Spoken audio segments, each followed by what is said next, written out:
বিশ্বকাপানো টি-20 cricket অস্ট্রেলিয়ার ঘরোয়া league Big Bash 2024-25 মৌসুমের ফাইনালে ডেভিড ওয়ার্নারের সিডনি থান্ডার্সকে 7 উইকেটে হারিয়ে প্রথমবারের মতো শিরোপা উল্লাসে মাতল ম্যাথিউ ওয়েড টিম ডেভিডের হোবার্ট হ্যারিকেনস। প্রতি আসরেই রেকর্ড ভেঙে চুরমার করে নতুন রেকর্ড গড়েন অস্ট্রেলিয়ান ক্রিকেটাররা। এবারের ফাইনালেও তার ব্যতিক্রম হয়নি। সিডনি থান্ডার্সের শক্তিশালী বোলিং লাইন আপকে একাই গুড়িয়েছেন মিচেল ওয়েন।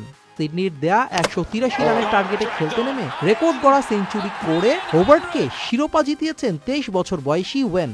ম্যাচ জয়ের নায়ক 11 ছক্কা ও 6-4-এ 42 বলে 108 রানের অবিশ্বাস্য ইনিংস খেলেছেন।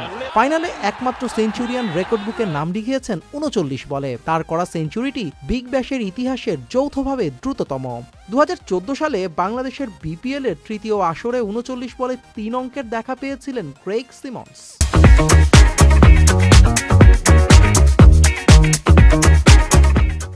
রান তারায় শুরু থেকে আক্রমণাত্মক ছিলেন ওয়েন। নাথান ম্যাক অ্যান্ড্রু এবং ওয়েস এগারদের রীতিমতো তুলো ধুনো করেন এই ওপেনার।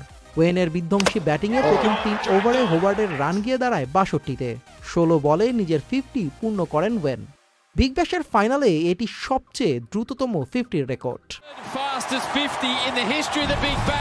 পাওয়ার প্লের পরও চলতে থাকে ওয়েনের বিধ্বংসী ব্যাটিং। 7 ওভারে 109 রান করে হোস্ট হোবার্ট। অন্য পাশে সেলেব জোয়েল খেলেছেন স্বাভাবিক ক্রিকেট। 11 বলে 13 রান করে 8ম ওভারে আউট হন তানভীর সাঙ্গার বলে। একই ওভারে আউট হন নিখিল চৌধুরীও। ওয়েনের বিধ্বংসী ব্যাটিং চলমান থাকায় তেমন চাপ বাড়াতে পারেনি সিডনি। 10 ওভারে হোবার্টের স্কোরকে 138 রানে নিয়ে যান তিনি। 108 রান করে ওয়েন আউট হলেও লড়াইয়ে ফেরার কোনো সুযোগই তৈরি করতে পারেনি সিডনি।